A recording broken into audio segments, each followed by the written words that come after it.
जब तूफान आया तब मैं अपनी आखिरी फूड डिलीवरी देने जा रहा था। मेरे फोन पर आया टाइफून अलर्ट। सिर्फ 3 मिनट में ब्लू वार्निंग से रेड वार्निंग पर पहुंच गया। आज भी मुझे वह नजारा साफ याद है। आसमान अचानक गहरे हरे रंग का हो गया था, जैसे कोई विशाल समुद्र उल्टा करके ऊपर टांग दिया गया हो। उधर कस्टमर लगातार फोन करके डिलीवरी के लिए जल्दी मचा रहा था। मैंने नेविगेशन पर नजर डाली। अभी भी 2 किलोमीटर का रास्ता बाकी था। आम दिनों में यह सिर्फ 10 मिनट का सफर होता, लेकिन आज हवा इतनी तेज थी कि मेरी इलेक्ट्रिक स्कूटर बार बार डगमगा रही थी। यह एक लग्जरी सोसाइटी का ऑर्डर था और कस्टमर ने 30 रुपए की टिप भी दी थी। ऐसे मौसम में जो लोग खाना ऑर्डर करते हैं वे या तो सच में बहुत भूखे होते हैं या फिर इतने अमीर कि उन्हें किसी चीज की परवाह नहीं होती। मैंने फूड बॉक्स को और कसकर सीने से लगाया और आगे बढ़ने लगा। सड़क किनारे लगे पाम ट्रीज लगभग 90 डिग्री तक झुक चुके थे। उनकी पत्तियां हवा में उड़ते चाकुओं जैसी लग रही थीं। तभी अचानक एक जोरदार धमाका हुआ। करीब 50 मीटर आगे एक विशाल बिलबोर्ड गिर पड़ा और बदकिस्मती से उसके नीचे एक सफेद शर्ट पहने आदमी खड़ा था। अगले ही पल बारिश का पानी उसके खून से लाल हो गया। मेरे हाथ कांपने लगे। मैं स्कूटर का हैंडल तक ठीक से नहीं पकड़ पा रहा था। यह पहली बार था जब मैंने किसी इंसान की मौत को इतनी नजदीक से देखा था। न कोई फिल्म न कोई खबर, मौत मेरी आंखों के सामने हुई थी। तभी मेरा फोन लगातार वाइब्रेट करने लगा। एक के बाद एक इमरजेंसी अलर्ट्स आने लगे। Emergency notice, super typhoon Titan आज रात 8 बजे एस सिटी में लैंडफॉल करेगा। हवा की रफ्तार 17 लेवल तक पहुंच चुकी है और गस्ट 18 लेवल से भी ऊपर जा सकते हैं। सभी नागरिक तुरंत आउटडोर एक्टिविटीज बंद करें। लेवल 17। मैं पिछले 28 सालों से एस सिटी में रह रहा था, लेकिन मैंने कभी लेवल 17 टाइफून के बारे में नहीं सुना था। इसके बाद बारिश शुरू हो गई, लेकिन यह आम बारिश नहीं थी। पानी की बूंदें सीधी नीचे नहीं गिर रही थीं, बल्कि तीरों की तरह हवा में उड़ रही थीं। जब वे चेहरे पर लगती तो ऐसा लगता जैसे कोई कंकड़ मार रहा हो। मैंने तुरंत स्कूटर घुमा दी और डिलीवरी कैंसिल कर दी। 30 रुपए की टिप जान से ज्यादा कीमती नहीं थी। वापस अर्बन विलेज पहुंचने का रास्ता और भी मुश्किल था। जो सड़कें आमतौर पर लोगों से भरी रहती थीं, वे अब पूरी तरह खाली थीं। चारों तरफ सिर्फ उड़ता हुआ कचरा और बिखरा हुआ सामान दिखाई दे रहा था। अचानक एक बड़ा डस्टबिन मेरे सिर को छूता हुआ निकला और पीछे की दुकान की ग्लास वॉल से जा टकराया। धड़ाम! कांच टूटकर चारों तरफ बिखर गया। तेज हवा में उड़ते ग्लास शार्ड्स किसी हथियार से कम नहीं लग रहे थे। मैंने स्कूटर सड़क किनारे छोड़ दी और दीवार से चिपक कर दौड़ने लगा। सामने करीब 200 मीटर दूर अर्बन विलेज का एंट्रेंस दिखाई दे रहा था। वहीं मेरा किराए का कमरा था, बिल्डिंग की सबसे ऊपर वाली मंजिल पर। किराया सिर्फ 800 रुपए था। न लिफ्ट थी और न कोई सुविधा। गर्मियों में कमरा भट्टी जैसा बन जाता था, लेकिन उस वक्त मुझे पहली बार लगा कि टॉप फ्लोर पर रहना शायद अच्छी बात थी। श्याओ चेन, जल्दी अंदर आओ। मैंने देखा कि वांगजी अपने बेटे को गोद में लिए कॉरिडोर में खड़ी थी और मुझे हाथ देकर बुला रही थी। वह तीसरी मंजिल पर रहती थी। उम्र करीब 40 साल थी और पास की एक फैक्ट्री में काम करती थी। अपने 8 साल के बेटे शाओजे को वह अकेले ही पाल रही थी। वांगजे, तुम लोग ठीक हो? अभी अभी स्कूल से लेकर आई हूँ। स्कूल वालों ने टाइफून की वजह से जल्दी छुट्टी कर दी थी। उसका बेटा शाओजे बुरी तरह डरा हुआ लग रहा था। उसका चेहरा पूरी तरह पीला पड़ चुका था। तभी अचानक एक जोरदार गड़गड़ाहट हुई। पूरी बिल्डिंग हिल गई। मेरा चेहरा बदल गया। मैं तुरंत कॉरिडोर की खिड़की तक भागा और बाहर झांका। करीब 200 मीटर दूर एक पुरानी रेजिडेंशियल बिल्डिंग की पूरी टॉप फ्लोर हवा में उड़ चुकी थी। ऐसा लग रहा था जैसे किसी ने डिब्बे का ढक्कन उखाड़कर फेंक दिया हो। जल्दी ऊपर चलो। हम सब सीढ़ियों की तरफ भागे। दौड़ते हुए मैं हर दरवाजे पर जोर जोर से दस्तक देता जा रहा था। टाइफून आ गया है, सब लोग अपने कमरों में रहो, बाहर मत निकलना।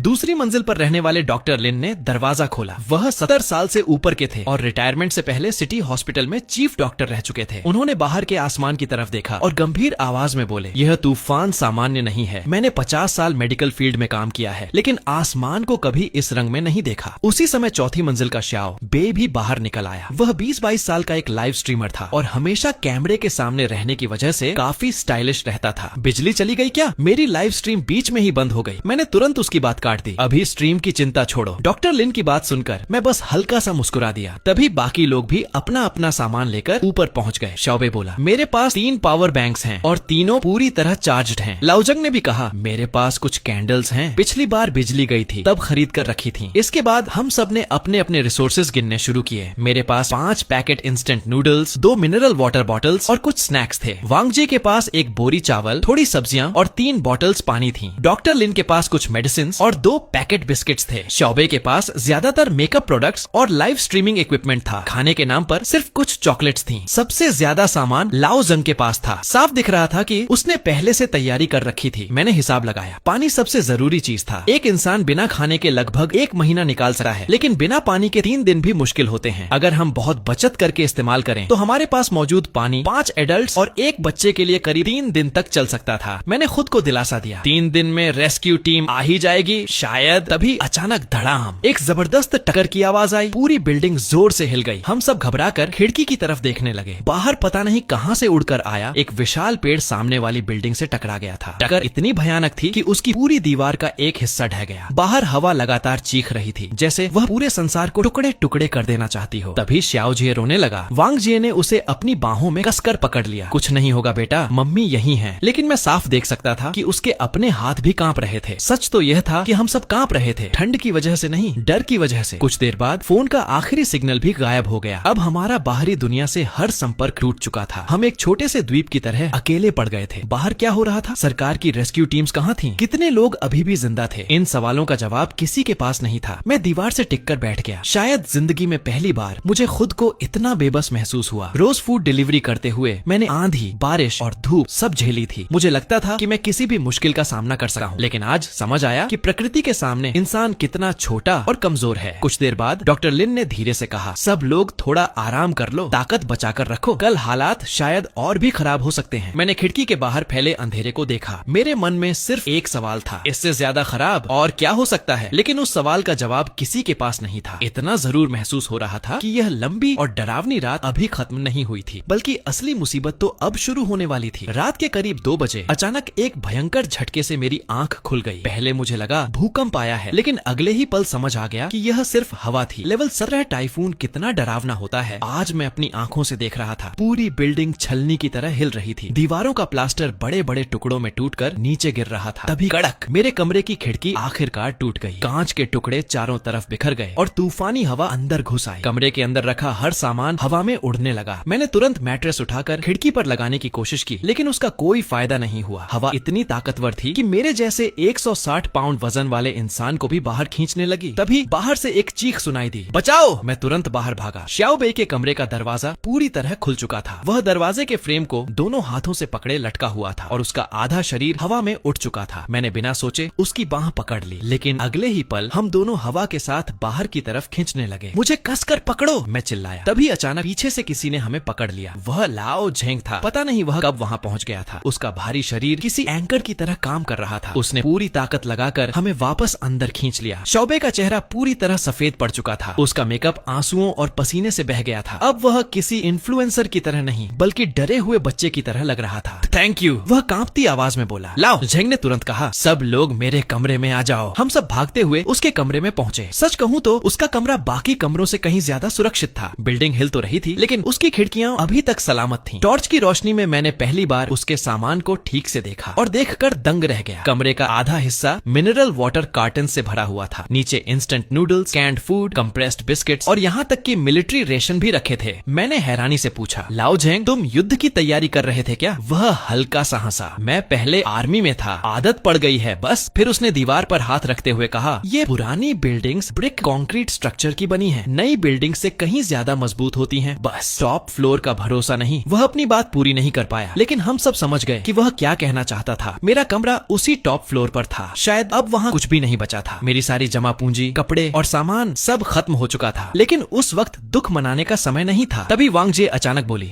सब चुप रहो। पूरा कमरा शांत हो गया। बाहर गरजती हवा के बीच हमें एक हल्की सी आवाज सुनाई दी। कोई मदद के लिए पुकार रहा था। आवाज नीचे से आ रही थी, कभी सुनाई देती, कभी गायब हो जाती। श्याओ बेई ने धीरे से पूछा, क्या यह पहली मंजिल के किसी रेजिडेंट की आवाज हो सकती है? लाओ झेंग ने गंभीर स्वर में कहा, पहली मंजिल तो अब तक पूरी तरह डूब चुकी होगी। डॉक्टर लिन ने भौहें सिकोड़ ली। अगर सच में कोई जिंदा है तो हम उसे मरने के लिए नहीं छोड़ सकते। लाओ झेंग ने तुरंत पलटकर पूछा, और उसे बचाने जाएगा कौन? नीचे पूरा जहरीला पानी भरा है, जो भी उतरेगा वह खुद मर जाएगा। उसकी बात बिल्कुल सही थी। उस जहरीले समुद्री पानी को छूना भी मौत को बुलाने जैसा था। लेकिन फिर भी नीचे से आती वह कमजोर मदद की पुकार सुनकर किसी का दिल शांत नहीं हो पा रहा था। तभी श्याओ जिये ने धीरे से अपनी माँ का हाथ पकड़कर पूछा, मम्मी क्या नीचे सच में कोई फंसा हुआ है? श्याओ जिये ने डरते हुए पूछा, मम्मी क्या नीचे सच में कोई फंसा हुआ है? वांग जिये ने उसे कसकर गले लगा लिया, लेकिन उसके पास भी कोई जवाब नहीं था। नीचे से आती मदद की आवाज अब पहले से बहुत कमजोर हो चुकी थी। कुछ देर बाद वह पूरी तरह गायब हो गई। कमरे में मौत जैसी खामोशी छा गई। उसी पल हम सबको पहली बार एहसास हुआ कि एपोकलिप्स में अच्छा इंसान बने रहना कितना मुश्किल होता है। तभी धड़ाम, एक और भयानक धमाका हुआ। इस बार आवाज सामने वाली बिल्डिंग से आई थी। मैं तुरंत खिड़की के पास भागा और बाहर झांका। सामने खड़ी 7 मंजिला रेजिडेंशियल बिल्डिंग की पूरी टॉप फ्लोर हवा में उड़ चुकी थी। टूटी हुई दीवारें, लोहे के टुकड़े और मलबा तूफान में उड़ रहे थे। पूरा दृश्य किसी डिजास्टर मूवी के स्पेशल इफेक्ट्स जैसा लग रहा था। लेकिन यह कोई फिल्म नहीं थी। तभी शौबे ने अपना फोन उठाया और बोला, देखो मैंने अभी यह सब रिकॉर्ड कर लिया। उसकी स्क्रीन पर साफ दिखाई दे रहा था कि कैसे पूरी छत एक कागज की तरह फटकर हवा में उड़ गई थी। वंगजे ने नाराज होकर कहा, तुम्हें अभी भी वीडियो रिकॉर्ड करने की पड़ी है। शाओबेई कुछ सेकंड चुप रहा, फिर धीमे स्वर में बोला, मैं बस इसे रिकॉर्ड करना चाहता था। अगर वह अपनी बात पूरी नहीं कर पाया, लेकिन हम सब समझ गए कि वह क्या कहना चाहता था। अगर हम मर गए तो कम से कम हमारे पीछे कुछ तो रह जाएगा। ये सोच डरावनी थी, लेकिन सच्चाई भी यही थी। मैंने तुरंत कहा, बैटरी बचाकर रखो,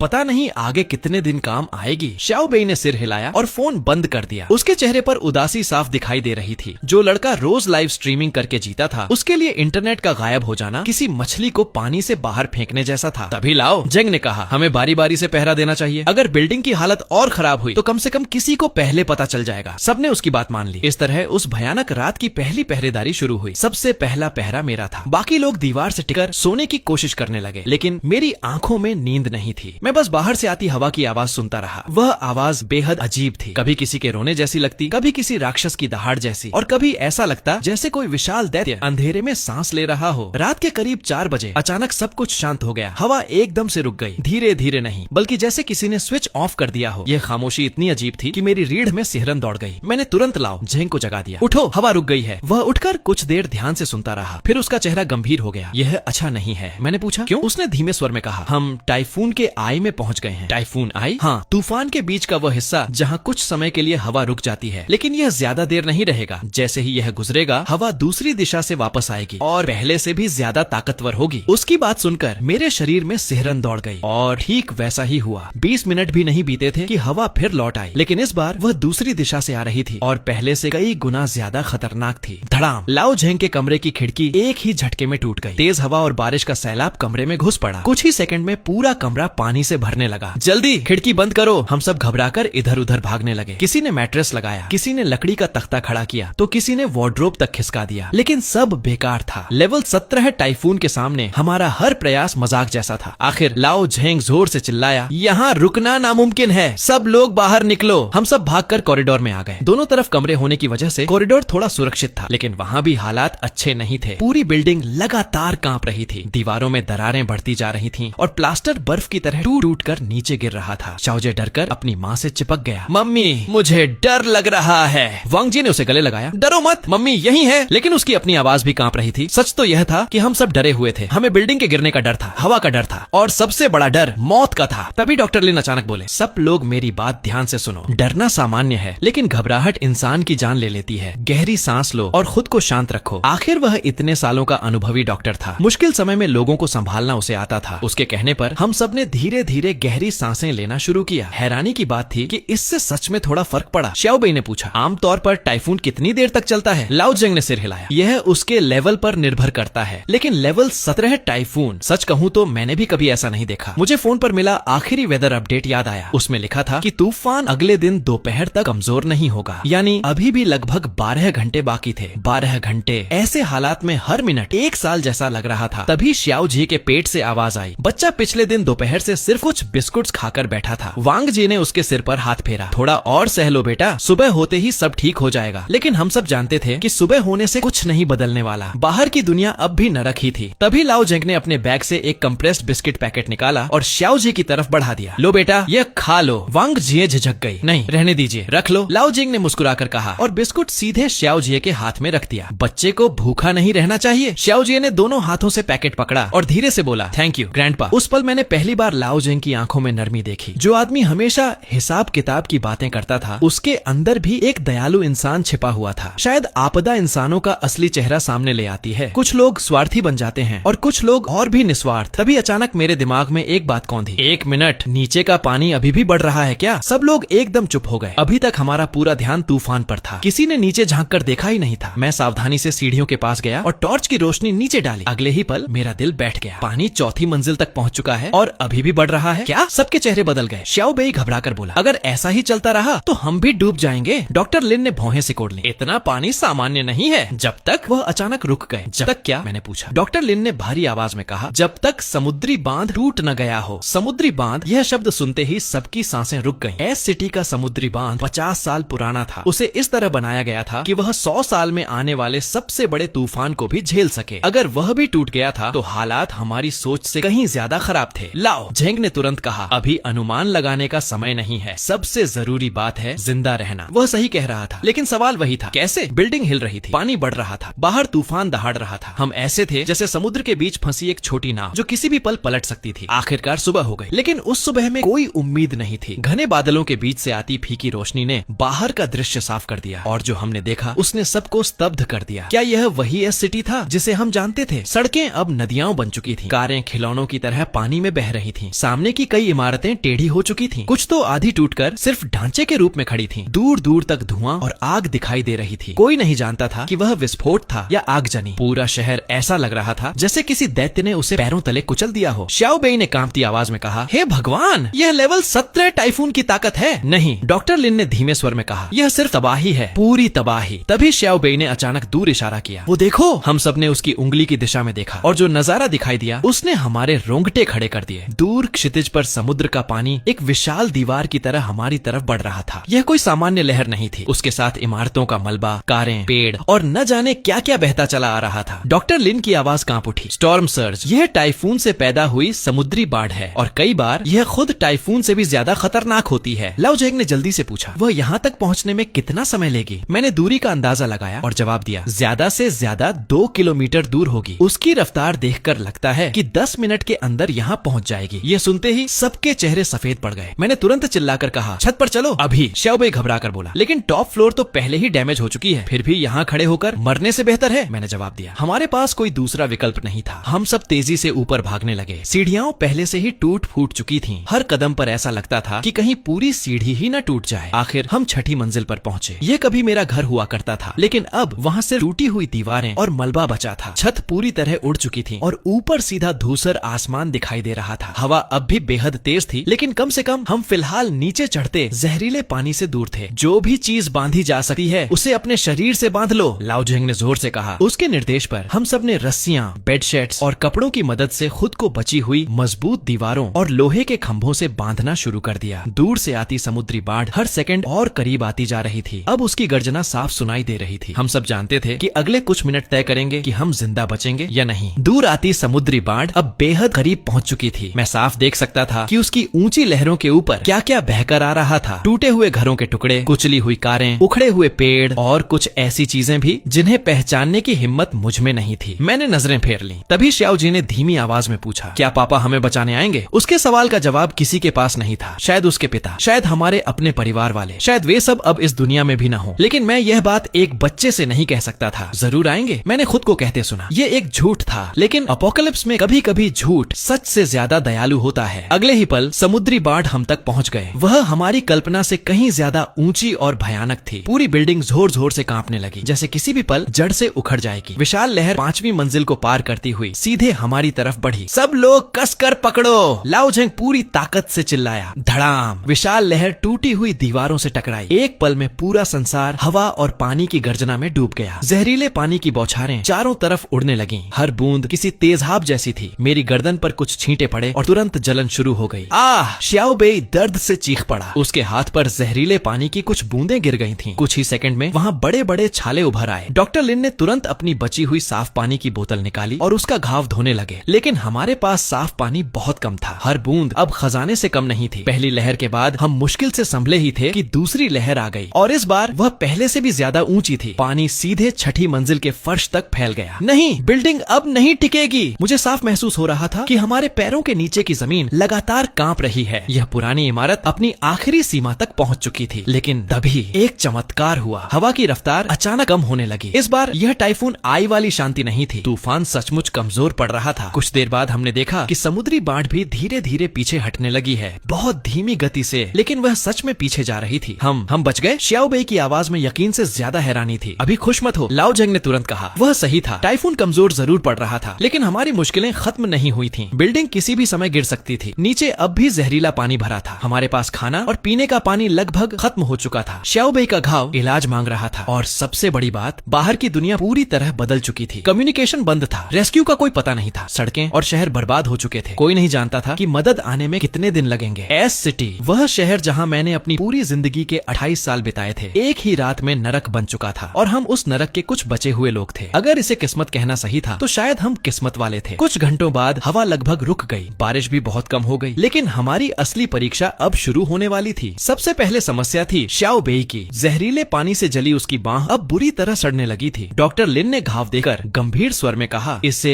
एंटीबायोटिक्स की जरूरत है, नहीं तो इन्फेक्शन फैल जाएगा। लेकिन हमारे पास एंटीबायोटिक्स नहीं थी। डॉक्टर लिन के बैग में सिर्फ कुछ सामान्य दवाइयां थी। उनमें सबसे ज्यादा उनकी खुद की हार्ट मेडिसिन थी। मैं ठीक हूँ। श्याओ बेई ने दर्द छिपाने की कोशिश की, लेकिन उसके माथे पर बहता ठंडा पसीना उसकी हालत बता रहा था। मैंने अपनी टी शर्ट का एक साफ हिस्सा फाड़कर उसकी बाह पर बांध दिया। उसकी पूरी बाह कांप रही थी। अचानक वह धीमी आवाज में बोला, सॉरी। मैंने पूछा, किस बात का? उसने सिर झुका लिया। मैं बहुत बेकार हूँ, मैं किसी की मदद नहीं कर पाया, उल्टा सबको मेरी चिंता करनी पड़ रही है। वांग जी ने तुरंत उसे दिलासा दिया, ऐसा मत कहो, किसी ने नहीं सोचा था कि हालात यहाँ तक पहुँच जाएंगे। वो सही कह रही थी। कल इसी समय श्याओ बेई अपने लाइव स्ट्रीम में हंसते हुए लोगों से बातें कर रहा था और आज वह जिंदगी और मौत के बीच बैठा था। तभी लाओ जेंग नीचे देखकर वापस आया। पानी उतर रहा है। ये सुनकर सबकी आंखों में उम्मीद चमकी, लेकिन अगले ही पल उसने कहा, मगर बहुत धीरे, और एक बुरी खबर भी है। क्या? मैंने पूछा। लाओ जेंग ने गंभीर चेहरा बनाकर जवाब दिया, सीढ़ियों की दरारें और बढ़ गई हैं। मुझे नहीं पता ये बिल्डिंग और कितनी देर टिकेगी। उसकी बात सुनकर फिर सन्नाटा छा गया। इस वक्त हम ऐसे लोगों की तरह थे जो टूटते हुए टापू पर फंसे हों। चारों तरफ मौत थी और बचने का रास्ता अभी भी दिखाई नहीं दे रहा था कि अगला घंटा हमारे लिए क्या लेकर आने वाला है। हम ऐसे फंस चुके थे जैसे किसी टूटते हुए पिंजरे में कैद हो। नीचे उतर नहीं सकते थे और ऊपर कहीं जाने का रास्ता नहीं था। हमें किसी तरह बाहर की दुनिया से संपर्क करना होगा। मैंने कहा। श्याओ बेई कड़वी हंसी हंसा। कैसे? फोन में तो कब का सिग्नल खत्म हो चुका है। मैंने कुछ देर सोचा, फिर कहा, अगर संपर्क नहीं कर सकते तो कम से कम दूसरे सर्वाइवर्स को ढूंढने की कोशिश करते हैं। मैं मलबे के सबसे ऊंचे हिस्से पर चढ़ गया और चारों तरफ देखने लगा। पूरा शहर बर्बाद हो चुका था, लेकिन ध्यान से देखने पर कुछ हलचलें दिखाई दे रही थीं। करीब 500 मीटर दूर एक ऑफिस बिल्डिंग की छत पर कोई कपड़ा लहरा रहा था और उससे भी दूर कहीं धुएं का गुब्बार उठ रहा था। इसका मतलब था कि हम अकेले नहीं थे। शहर में और भी लोग जिंदा बचे हुए थे। यह जानकर सबके चेहरों पर पहली बार उम्मीद की झलक दिखाई दी। लेकिन वांग जे ने तुरंत सबसे जरूरी सवाल पूछा, वहां तक पहुंचेंगे कैसे? 500 मीटर की दूरी सामान्य दिनों में सिर्फ 5 मिनट की थी, लेकिन अब हमारे और उनके बीच जहरीले समुद्री पानी का एक विशाल समुद्र फैला हुआ था। तभी श्याओ जे अचानक बोला, हम लकड़ी की नाव बना सकते हैं। सबकी नजरें उसकी तरफ घूम गईं। वह मासूमियत से बोला, मैंने किताब में पढ़ा था, रॉबिन्सन क्रूसो ने भी लकड़ी का बेड़ा बनाकर जान बचाई थी। उसकी बात सुनकर कोई हंसा नहीं, क्योंकि हालात ऐसे थे कि बच्चों की बात भी समाधान लगने लगी थी। मैंने आसपास बिखरे मलबे की तरफ देखा। लकड़ी की कमी नहीं थी। टूटी इमारतों और फर्नीचर के टुकड़े हर तरफ पड़े थे। असली समस्या थी जहरीला पानी। साधारण लकड़ी का बेड़ा ज्यादा देर नहीं टिकता। तभी मेरे दिमाग में एक विचार आया, प्लास्टिक। सब मेरी तरफ देखने लगे। अगर हम लकड़ी को प्लास्टिक से ढक दें तो? सिटी विलेज में प्लास्टिक की कमी नहीं थी। Plastic sheets, plastic barrels, foam boards, सब कुछ मलबे में बिखरा पड़ा था। करते हैं। लाओ जेंग ने तुरंत फैसला सुनाया, यहाँ बैठे रहने से बेहतर है कोशिश करना। इसके बाद सब काम में जुट गए। पुरुष लोग मलबे से सामान इकट्ठा करने लगे और महिलाएं बचा हुआ सामान व्यवस्थित करने लगी। कुछ घंटों की मेहनत के बाद हमने कई मजबूत लकड़ियां, प्लास्टिक शीट्स, फोम बोर्ड्स, बड़े प्लास्टिक बैरल्स और काफी टेप इकट्ठा कर लिया। श्याओ बेई बेड़े को देखकर बोला, सच में यह तैरेगा? मैंने कंधे उचकाए, पता नहीं, लेकिन कोशिश तो करनी ही होगी। लाओ जेंग ने अपनी पुरानी मिलिट्री ट्रेनिंग का पूरा इस्तेमाल किया। लकड़ियों का फ्रेम बनाया गया, फोम बोर्ड्स लगाई गई और पूरे ढांचे को प्लास्टिक शीट से लपेट दिया गया। हर जोड़ को टेप से सील कर दिया गया। लगभग 2 घंटे बाद एक छोटा लेकिन मजबूत दिखने वाला राफ्ट तैयार हो गया। वह करीब 3 मीटर लंबा और 2 मीटर चौड़ा था। हिसाब से उसमें 3 या 4 लोग बैठ सकते थे। पहले कौन जाएगा? लाओ जेंग ने पूछा। यह सबसे खतरनाक हिस्सा था। किसी को नहीं पता था कि राफ्ट कितनी देर टिकेगा, पानी कितना जहरीला है और रास्ते में क्या खतरे मिलेंगे। मैं जाऊंगा, मैंने बिना सोचे कहा। नहीं, वांग जे ने तुरंत विरोध किया। यह बहुत खतरनाक है। मैंने सिर हिलाया। किसी न किसी को जाना ही होगा। मैं सबसे जवान हूँ, ताकत भी है। सच तो यह था कि मैं खुद डरा हुआ था, लेकिन किसी को तो आगे बढ़ना था। मैं भी चलूंगा, लाओ जेंग बोला। 2 लोग रहेंगे तो एक दूसरे का सहारा बन सकेंगे। किसी ने विरोध नहीं किया। फैसला हो चुका था। रवाना होने से पहले डॉक्टर लिन ने मुझे पास बुलाया। श्याओ चेन, एक वादा करो। कहिए। उन्होंने धीरे से अपनी दवा की शीशी निकाली। अगर मैं बचा नहीं तो इसमें जो दवाएं हैं उनमें कुछ श्याओ बेई के काम आ सकती हैं। मैंने तुरंत सिर हिलाया। ऐसी बातें मत कीजिए, पहले मेरी बात सुनो। उन्होंने मेरा हाथ पकड़ लिया। उनका हाथ बर्फ जैसा ठंडा था। मैंने अपनी जिंदगी जी ली है, लेकिन तुम लोग अभी जवान हो। मैं कुछ नहीं बोला, बस उनका हाथ कसकर पकड़ लिया और सिर हिला दिया। आखिरकार राफ्ट को पानी में उतारा गया। जैसे ही वह जहरीले पानी को छुआ,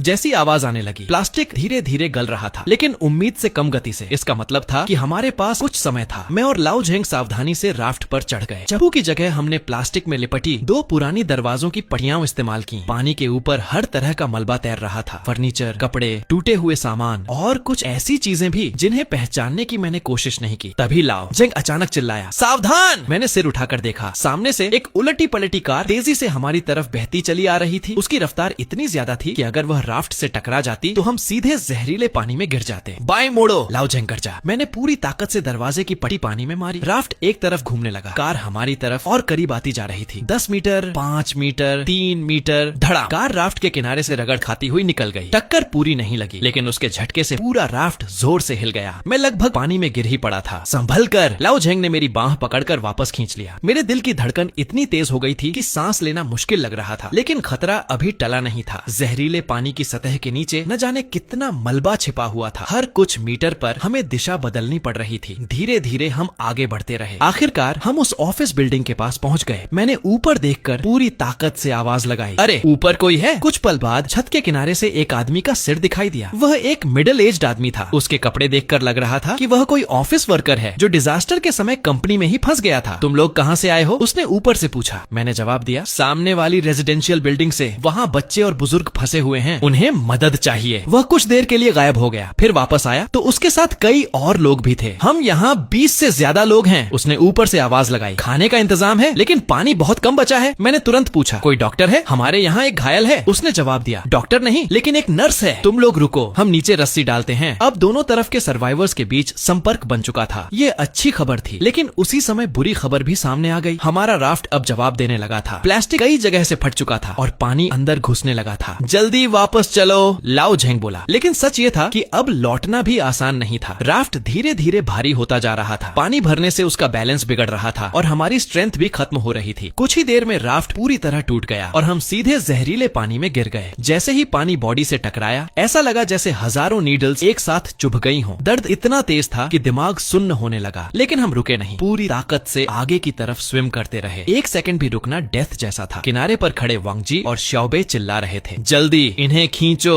पानी डालकर वॉश करो। डॉक्टर ने तुरंत इंस्ट्रक्शन दी और प्रेशियस क्लीन वाटर हमारे ऊपर डाला जाने लगा। वो मोमेंट रिलीफ नहीं था, बल्कि और ज्यादा पेन था, जैसे बॉडी बर्न हो रही हो। लेकिन हमें पता था रुकना मतलब डेथ है, क्योंकि सामने दूसरी तरफ 20 से ज्यादा लोग थे। नर्सें थीं और होप थी। मैं हांफते हुए बोला, वहाँ लोग हैं, हम अकेले नहीं हैं। वांगजे की आंखें भर आईं, लेकिन खुशी ज्यादा देर नहीं टिक पाई। रियल प्रॉब्लम सामने थी। राफ्ट खत्म हो चुका था। अब आगे कैसे जाएंगे? और हमारी हालत देखकर अब कोई भी पानी में उतरने की हिम्मत नहीं करेगा। डॉक्टर लिन ने शांत होकर कहा, तूफान गुजर चुका है, पानी का लेवल धीरे धीरे कम होगा, हमें वेट करना होगा। लेकिन सवाल यह था, कितना वेट? हमारे पास वाटर भी कम था और श्याओबे की इंजरी वेट नहीं कर सकती थी। तभी श्याओबे अचानक बोला, मेरे पास एक आइडिया है। सब उसकी तरफ देखने लगे। ड्रोन? उसने कहा, मेरे लाइव स्ट्रीमिंग सेटअप में ड्रोन है। हाँ, ये तो किसी के दिमाग में नहीं आया था। उसका बैग पूरी तरह बचा नहीं था, लेकिन मेन इक्विपमेंट अभी भी था। एक DJI ड्रोन, 2 बैकअप बैटरी, करीब 5 किलोमीटर रेंज। लेकिन इस वेदर में भरोसा नहीं था। फिर भी उसने कहा, ट्राई करते हैं। ड्रोन स्टार्ट हुआ। हवा में उठते ही उसकी साउंड पूरे माहौल में गूंज गई। श्याओबे उसे कंट्रोल करते हुए उसे बिल्डिंग की तरफ ले गया। हम सब सांस रोककर मोबाइल स्क्रीन को घूर रहे थे। सिग्नल बार बार टूट रहा था, वीडियो लैग हो रहा था, लेकिन कनेक्शन बना रहा। आखिरकार ड्रोन बिल्डिंग तक पहुंच गया। वहां मौजूद लोग उसे देखकर तुरंत रिएक्ट करने लगे। उन्होंने एक बोर्ड दिखाया, क्या चाहिए? श्याओबे ने ड्रोन के स्पीकर से जवाब दिया, एंटीबायोटिक्स और एंटी इन्फ्लेमेटरी मेडिसिन। वहां थोड़ी देर डिस्कशन हुई। फिर एक नर्स ने छोटा सा मेडिकल पैकेज तैयार किया और उसे ड्रोन से बांध दिया। लेकिन उसी वक्त ड्रोन की बैटरी अलार्म बजने लगा। स्क्रीन पर वार्निंग ब्लिंक करने लगी। हम सबकी सांस अटक गई। बस थोड़ा और, कोई चिल्लाया। श्याओबे